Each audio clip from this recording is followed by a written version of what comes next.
Hey guys, this is Gus Dapperton, and I'm here chatting with Milky. Kick this off, I really want to jump into the sonic palette of the album because I'm obsessed with this union of 80s new wave and 70s punk within the overall kind of alt pop sphere. It's so perfect. That's why I've been listening to this album on the repeat since I got the Oh, stream. thank you. Thank So, you. so lovely. And even from the get-go with Sunset when it kind of drops into that frenzied synth section before Yeah, yeah.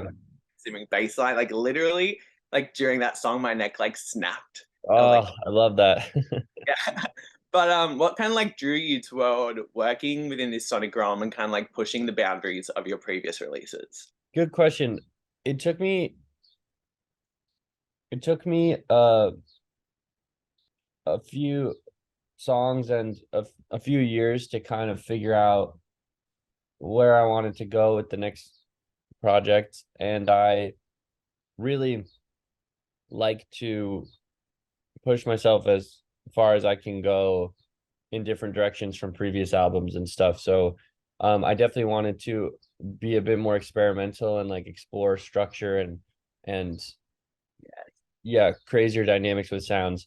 And yeah, I think just I get subconsciously inspired by trends reoccurring and whatnot. So I think visually I was interested or in sort of 80s style. And so that made me want to listen to more 80s music and then incorporate a lot of that kind of synth stuff. Um, Yeah. and then also weirdly was it's a very New York album, and I was kind of thinking about this sort of like early 1920s sort of prohibition era um kind of style too. And I think the 80s and the 20s were very suited kind of eras. And so I also was Sunset has this kind of shuffle beat um that is kind of reminiscent of earlier music. So I think I don't once I have the concept, I'll think of all the sounds and aesthetics I can incorporate. But I guess I don't just it just kind of comes naturally, wherever I'm whatever I'm interested in that moment of writing kind of. Yeah, sick. I mean, it does feel like quite a natural progression from Orca, which is I'm gonna say one of my favorite albums of all time. It's Oh, thank you. specifically my I mean I listen to it all the time, but specifically my plane album, when I'm on a plane because I hate flying. And I can't get through movies on flight, so it's literally a few albums on repeat the whole time. But Mhm. anyway, that's a bit of I insight have into a lot of specific music I listen to on the plane too. But I think I tend to listen to sad music on the plane, and I yeah, think Orca is pretty sad, so yeah. maybe I think that's I'm why, a big yeah. fan with you. Yeah. But there is a bit of a conceptual approach to this record and the idea of kind of entering an underworld and trying to get home before dawn. And I know Mhm. the title was inspired by Yeah. Manhattan Head. Yeah. Drew you towards creating this world on the album. In general, I think I've always been excited by really immersive concept projects, and I was always um like David Bowie, The Rise and Fall of Ziggy Stardust is one of my favorite albums. And I think when I was younger, I didn't really know how to necessarily make an album or make a project. And over Yeah, the years, I've gotten better at it. And so I think just I wanted to take it to I think Orca was kind of a concept album too, but not as much as a big storyline, whereas this one I feel like there is more in my mind. So I just wanted to evolve and elevate it from the last record and take it to a more extreme level, I guess. yeah, I love it. And there is this kind of duality to the album that at least I feel is kind of fueled by the intimacy and introspection that you've always been presenting within your music. But in particular, there's this juxtaposition of kind of change and chaos. Can you kind of give Mhm. a brief kind of unpacking of the themes and concepts explored across the album and the importance to you with documenting them within your music? Yeah, I think even most of my music, that's always what it's about, the duality of two extreme sides. And with Orca, it was more about like depression and feeling like you're really on your last leg, and then also being saved and like healing from that. So this one is less about that, and it's more about, I guess, struggling with just after quarantine, like there was, for me, it was hard to juggle reintegrating back into society and then also like staying safe and being healthy. And so that also relates to like my relationships and all of this stuff. So this album for me was a lot about, yeah, the duality of like, you know it could be as simple as like wanting to stay in bed all day one day and want to go party with your friends type thing, but it's really about, yeah, like seeking out chaos and change and having that one side of you, and then the other side wanting alone and routine and monotony and all this. So Yeah. yeah. And so how do you think like your artistry and approach to creating has like evolved throughout your career into what you're presenting on Henge? Because I know obviously you started like making music on GarageBand, first two albums were independent, now you're like signed to a major label. I think I have been able to define more recently like what, yeah, I guess the purpose or like what my goal is, or I've been able to define more recently, and I think always what I wanted to do was create, but like I didn't really know why. And sometimes I make music as a therapeutic thing and an escape, and Orca was more of that. But with this record, for me, I really wanted to kind of just push boundaries of music and inspire people. And the goal has always been to inspire people, but I think with this album, I really wanted to inspire people and progress the realm of music, I guess, and sound. So um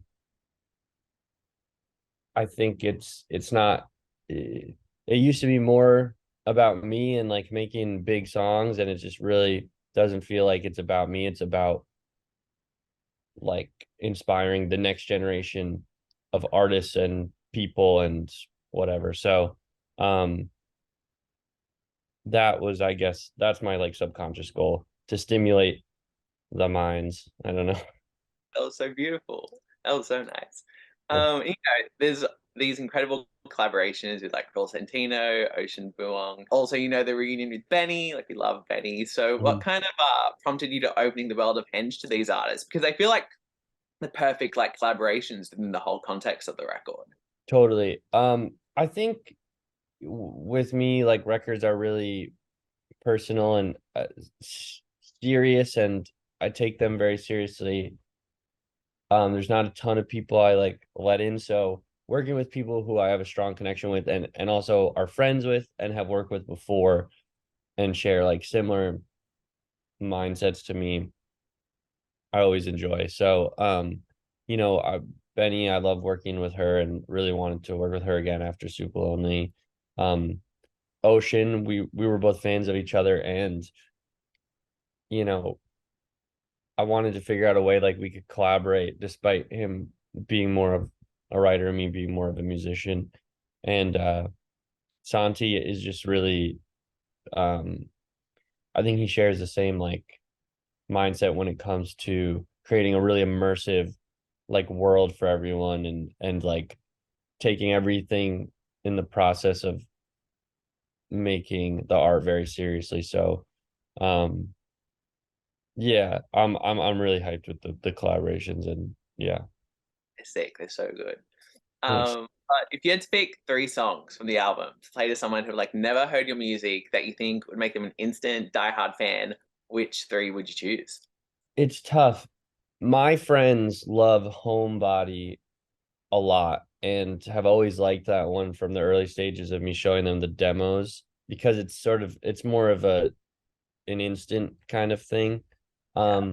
So I guess if I had to play, it'd be Homebody, and then probably Sunset and Wet Cement, because those two are more of those ones are kind of my favorite ones, and I think they show off my production side of things a bit more, and Yeah, I think those three. Yeah, I like it. Not gonna lie, I picked the same three. I mean, when I initially was like, oh, I should pick three as well, I started and when I read through, I was like, oh, I picked all 11 songs, and then like cutting it down to three was so hard. But yeah, Homebody I feel is like this perfect kind of like the perfect old pop song of 2023 in my Sick. humble. Okay, good. But now am I correct in thinking you've only visited Australia the one time back in hmm 2019?